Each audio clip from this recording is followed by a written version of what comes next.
It's time again for our series on the fragility of the human mind and its descent into chaos, which I have learned since last time appears in certain universes as a podcast on Paperback Radio called Route 413. In other universes, it's a whale song called Delightful. When we last left poor Mr. Hahn, he had just passed through the first threshold of doom and acknowledged that what he was experiencing was in fact really, really weird. His new route had taken him into hell, where he delivered a living lung to an Ong-Ba being and his young son, who were less than careful with their pet.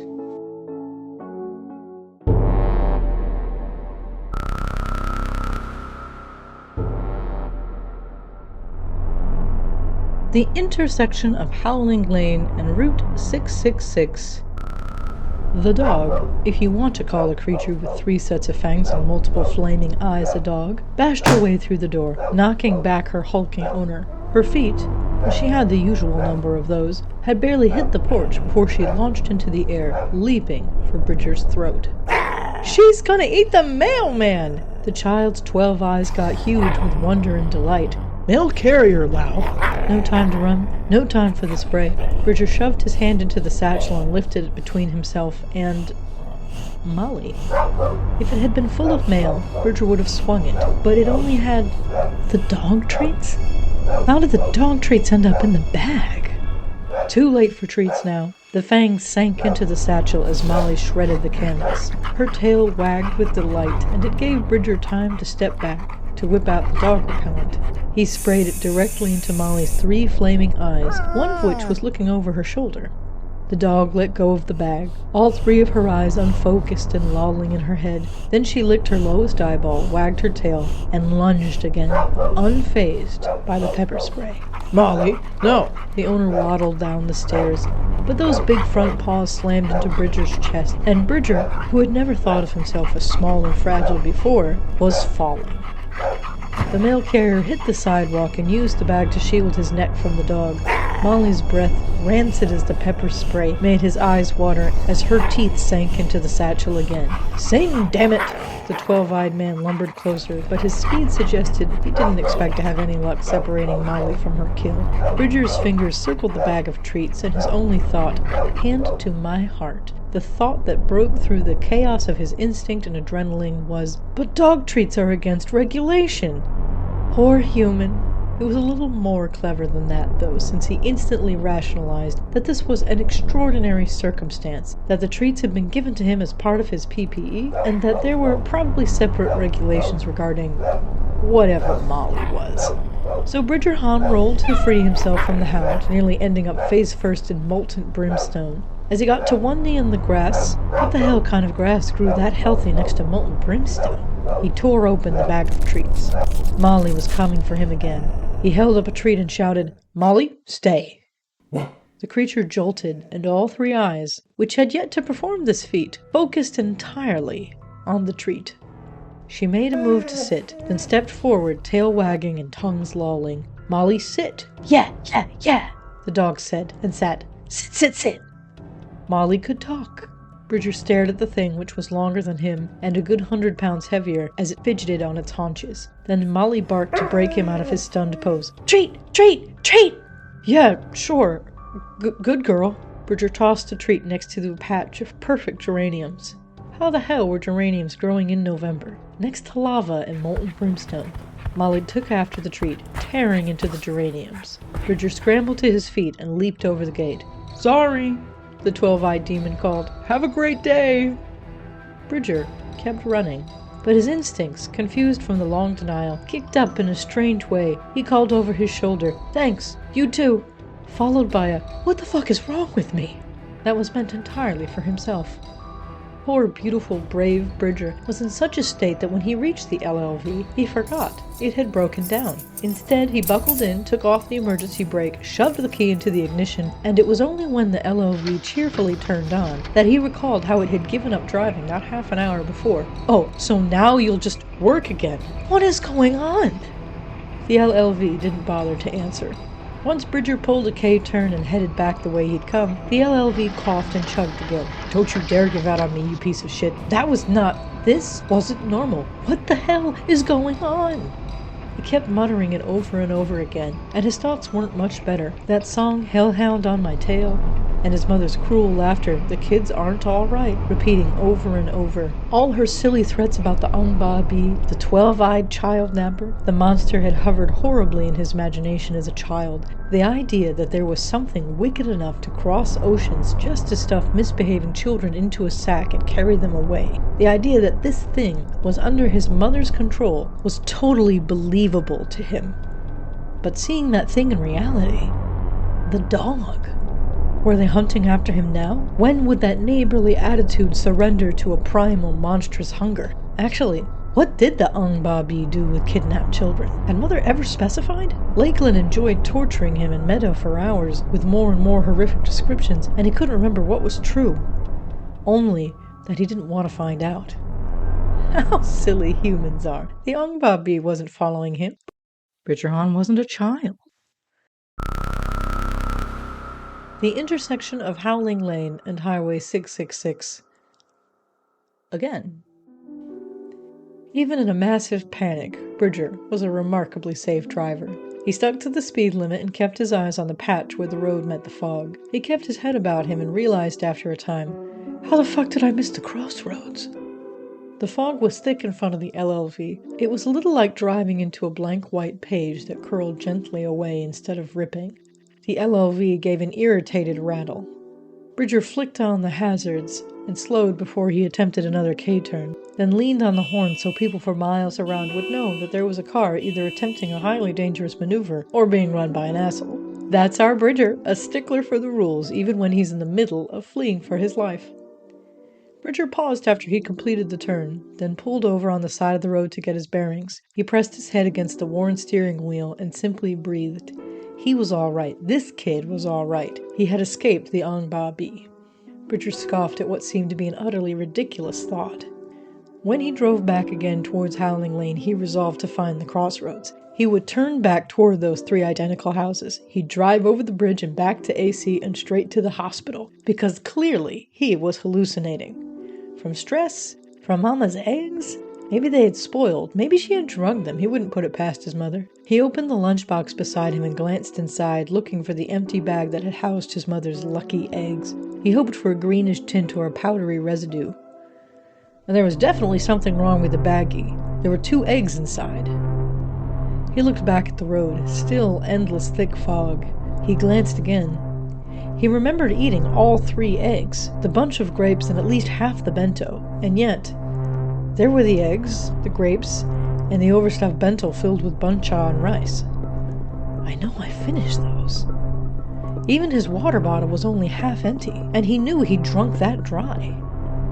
Bridger watched the clock on the dash, watching the minutes as they ticked by, then focused hard on the landscape he could see through the fog, sparse trees and sandy grass at the edge of the headlights.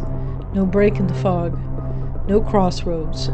Another 20 minutes passed while he kept vigil. Then his phone rang. Margot Formica. He tapped the screen to answer, and her emotionless voice came over the tinny speaker. "Finish your deliveries, then you will have your reward." Bridger pulled over again. "What are you? Where is this route?" There was a surprised silence, as if no one had ever talked back to a postmaster before. Then a staggered answer. I am Margot Formica, postmaster of Atlantic City, New Jersey, United States of America." "You are not Margot Formica. Who the hell are you?"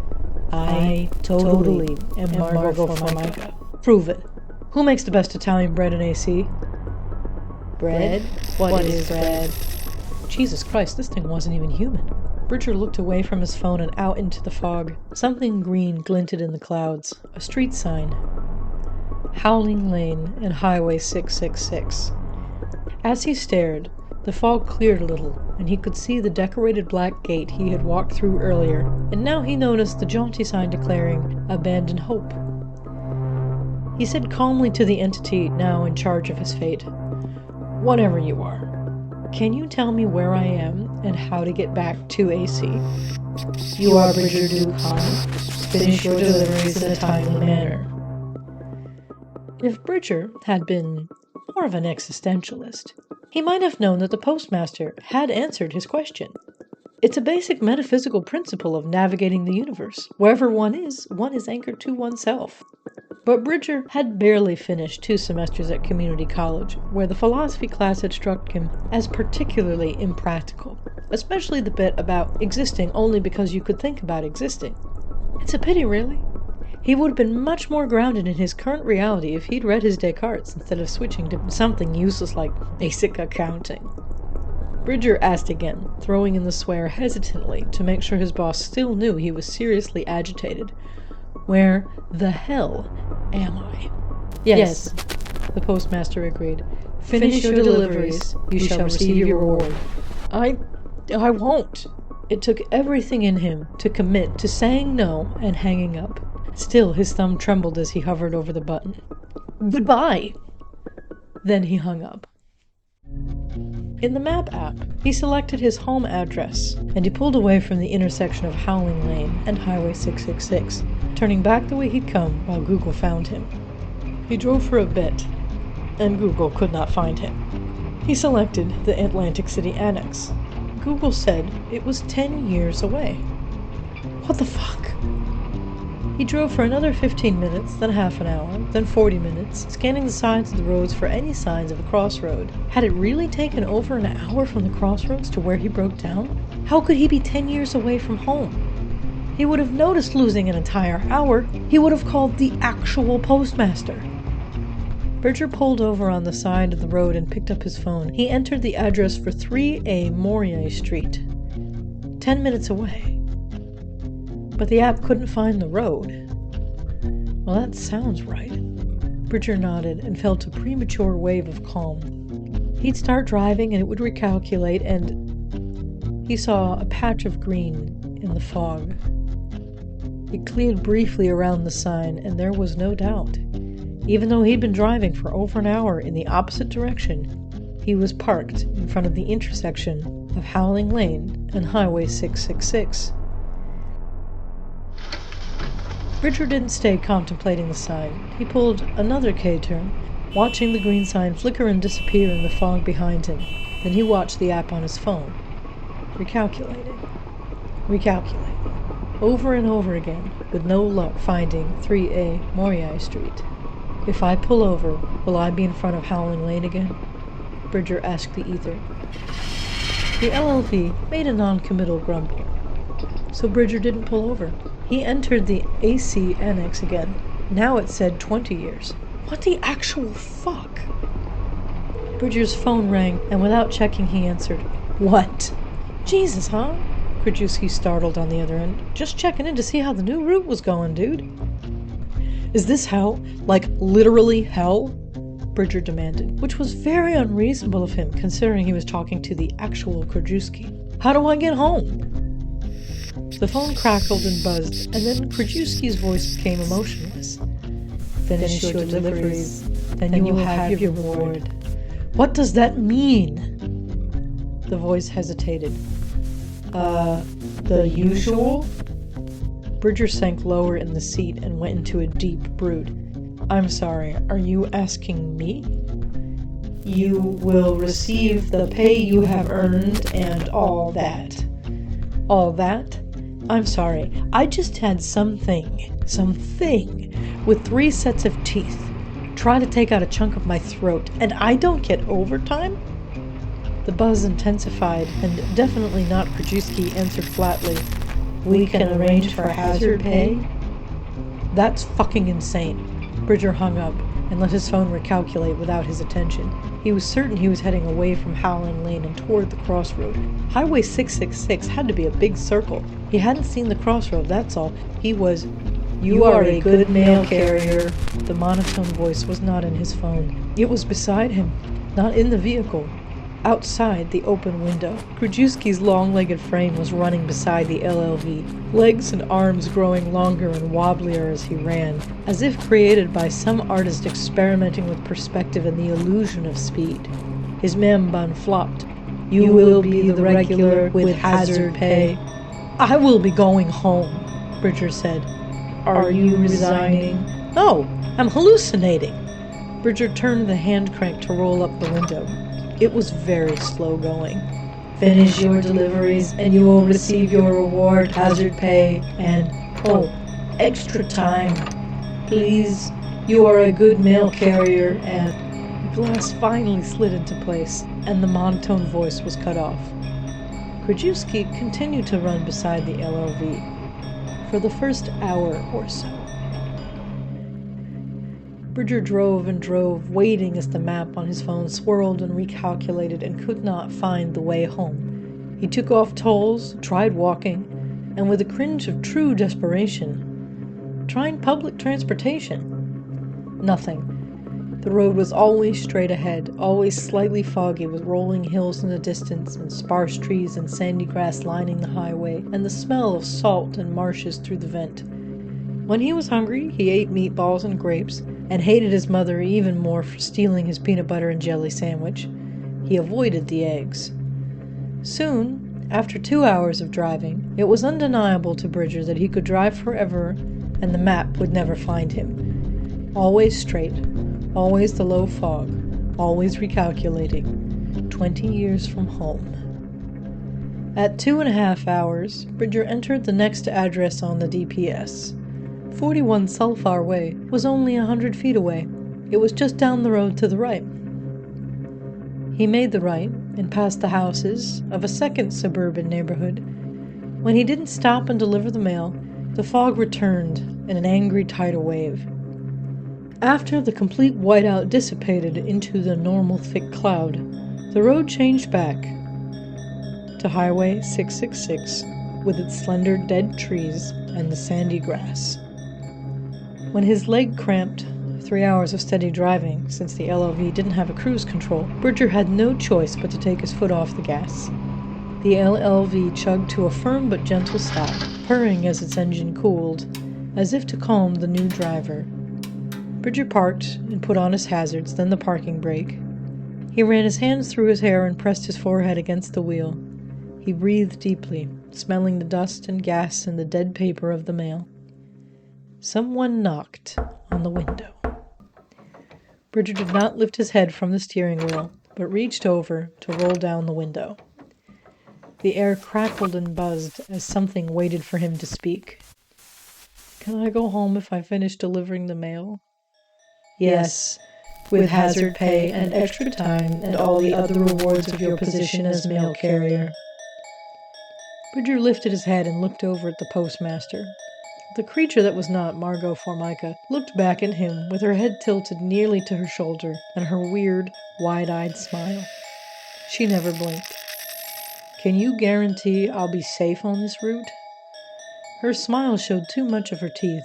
Safety is the first priority of the Postal Service. Bridger looked over her shoulder. There was the much-hated green sign, the intersection of Howling Lane and Highway 666. All right. He took his hand off the parking brake. It won't actually take me 20 years, will it? You wasted a lot of time today. Part of Bridger wanted to scream at this thing that was not Margot Formica, but the better part of his nature won out, and he started driving. He signaled to turn right in 100 feet. Good, good, good, good, the postmaster said, floating along with the truck now. You will deliver the mail, and you will be rewarded. Mailman to hell, Jesus Christ. We don't use that name, and also, he's not on your route, the postmaster said very seriously. Also, only part of the route is... Never mind. I have work in the office. Bye. And so the thing, pretending to be the postmaster, blipped out of existence. Bridger took a deep, angry breath and gave up. Then he spied the route book where he had left it, still in the footwell on the passenger side, not the ramblings of a madman after all. Before he delivered his next relay, he reached over and picked it up. He understood the map and the illustrations of the fog now. He flipped to the first page And there was the dog warning card and a handwritten message. By special permit of the UUPS, use the supplied treat bag to circumvent the Hellhound at this address in case of emergency.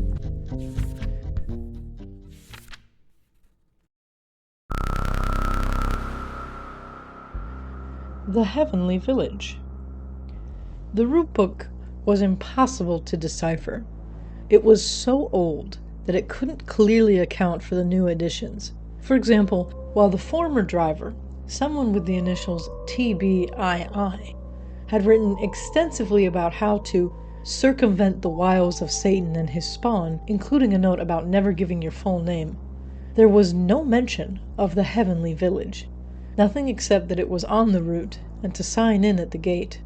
Bridger had learned by this point to look for warning signs, even in places that the book deemed more or less as one would expect. As Bridger entered new neighborhoods, he looked for the monsters, the things that wanted to eat him or crush him. What he saw was a charming, well-manicured, sunny place, like a gated community.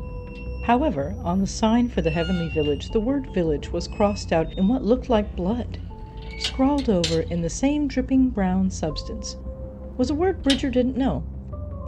And, frankly, neither do I. Vergior? Vigriverg? Vigriverg. Abby, can you help me out with this? Yes, sir. Well, that's weird. It's the place where Ragnarok happens, sir. What does that have to do with anything? Anyways, Bridger wrote it down in the book, inside the margins. It was probably nothing. Nothing wholesome. The gate ought to be closed and locked, but stood wide open. Bridger could see dozens of beautiful houses and pristine yards, all curling around a series of cul-de-sacs that seemed to have their own climate. He parked the LLV at the edge of the gatehouse and peered inside the guard's window. Inside, there were dozens of creatures fighting with swords and living flames. Mostly human, but with strange additions. For example, one had eyes all over his body, and dozens of hands, all filled with bronze swords which he was sticking into a fellow with a face on either side of his skull. There were two Chinese-looking dudes, one with bright blue skin and the other with vibrant red, swinging swords at the masked giants Bridger had seen on the temples that tourists went to when he was a little kid. On the ground, a winged lion with a woman's head had recently been killed. There was also a throaty growl above Bridger's head. Don't worry about them. He looked up at a mountain lion sitting on the awning above the gatehouse. Bored and lazy as only a big cat could be, it pushed a clipboard off the ledge and into Bridger's hand.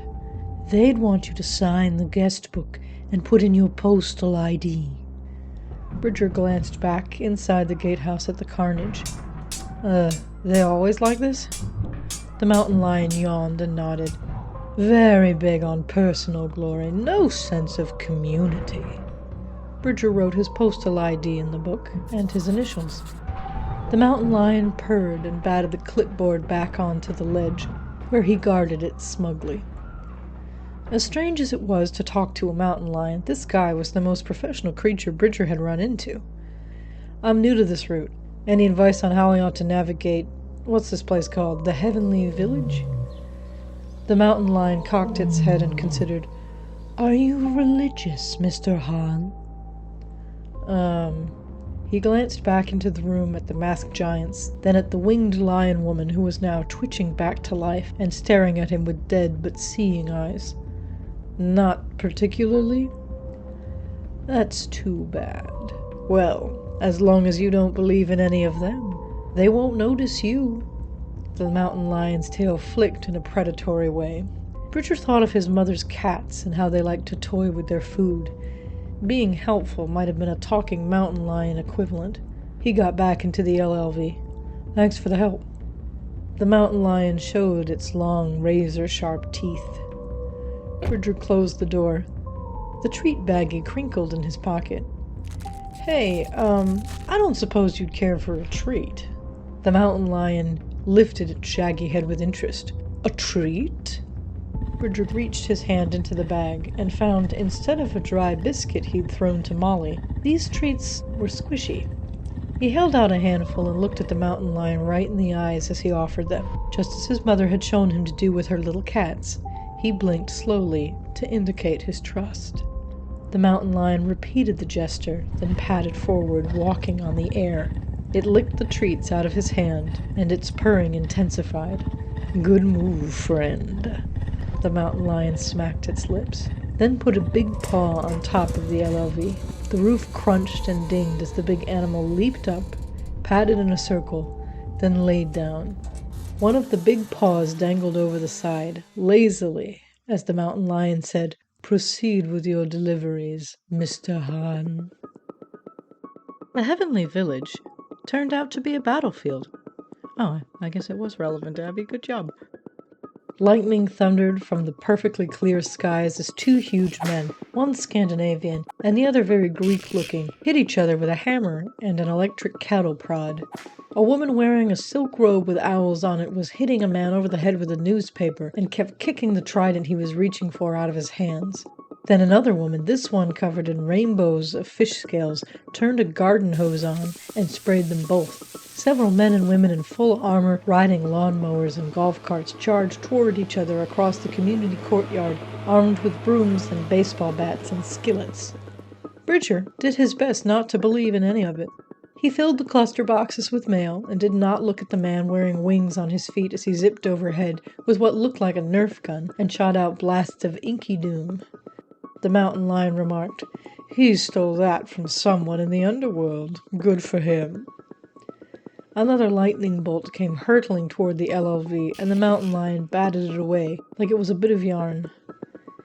Deep into the cul-de-sacs, when Bridger stopped at the mailbox of a Mediterranean-style lawn covered in peacocks, a woman shot at him with a machine gun, screaming something about no more love letters. Another mailbox, this one in a hot, dry neighborhood covered in citrus trees, had a web built all around it. Bridger managed to avoid getting caught in the web and ignored the tiny Spider-Man inside, trying desperately to get his attention. He nearly believed, though, when one of the cul-de-sacs broke into a humid jungle. He caught glimpses of those temples again, the ones his mother had dismissed as tourist traps and taught him to spit at. They seemed more real to him now than anything else he'd seen in the heavenly village. A curtain moved in one of those houses as he dropped the letters into the box, and a dragon peeked through the window. The mountain lion batted at the window shield of the LLV, and Bridger looked away from the house. He finished the drop and moved to the next. "Don't believe in them." The mountain lion paced back and forth above. "Sorry." Bridger made the next drop and moved on before finally explaining.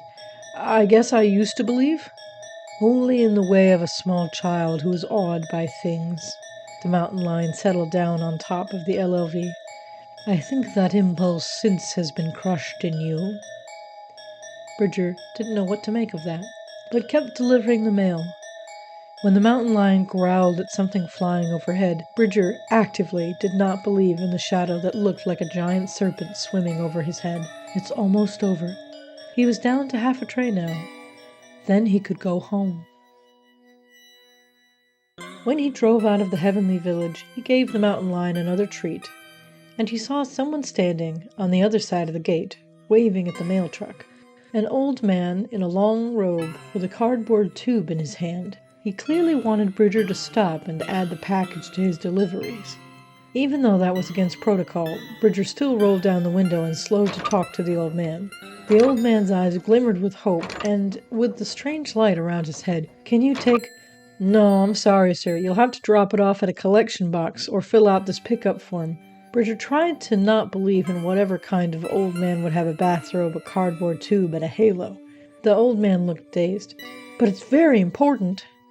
Then you can bring it to your local post office and have it mailed priority." Bridger reached into his satchel to pull out the postcard that listed special services. "Or you could go online and arrange for a pickup." The man held out the package pleadingly. Part of Bridger wanted to reach out and take it. There was so little mail left now. What could one more package hurt? But on its own, the LLV revved and lurched forward. Bridger blindly sought the brake with his foot, but the pedal refused to budge, even when he stood on it with his whole weight. The little old man remained on the side of the road, holding out his cardboard tube, blinking with an ancient and innocent confusion. He looked hurt. Bridger leaned out the window and called back, "Sorry!" The final bit of mail was a park-and loop just down the road from the Heavenly Village. A small, unnamed neighborhood where tiny houses were parked amid green, lolling hills. Literally tiny. Some of the houses, which were all made of stone, only came to Bridger's knees. Others looked like two rocks piled on top of each other. But they all had an elegant, minimalist style, and a compactness of space and function that was both environmentally conscious and self-congratulatory. However, they all had normal-sized mailboxes, so Bridger left the letters and packages and did his job. Then he was finished. The mail was gone. His satchel was empty, his body was sore, and he didn't want to think about the sort of images that were going to haunt him the rest of his life as soon as he was home. Bridger unlocked the LLV's door. When he got back to his own world, he was going to stop by Chuck and Terry's, even if they only played a quick game of cards, just to hear another human voice laugh and see another human smile and roll her eyes. Bridger climbed back into the cab. When he got home, he'd bring his mother tacos, even though she'd bitch about them for being too cold or not spicy enough. He shut the door, and with his eyes closed, Bridger leaned his head back into the seat and sighed with huge relief. Now he would enter the AC Annex's address, and this cursed LLV would let him go home. He would tell no one, not his friends, not his family, nothing that had happened today. And tomorrow. Was he going to do all this all over again? Bridger opened his eyes and reached for his phone to enter the address home. And that's when he noticed the trays of mail. All three of them. The DPS, the mail he'd hand-sorted, and the tray for small parcels. They were all filled again. His expression didn't change as the horror collapsed on him. In Bridger's defense, he kept a very cool head and hardly trembled at all when he left the cockpit and walked around to the back of the LLV. He opened the cargo bay. The inside, all 6 zones, were still stuffed to the gills with undelivered mail. Faced with the endlessness of his task, Bridger's only statement was, "Son of a bitch."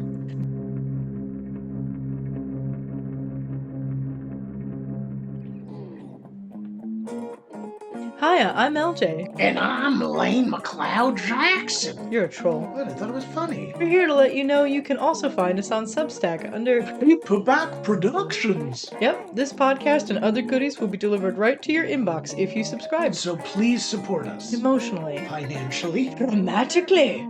See, I can be funny too. Try to be professional, okay, babe? Thank you all for your support. That's our Bridger, a stickler for the rules even when he's running in the middle of fleeing his life. Let's try that again.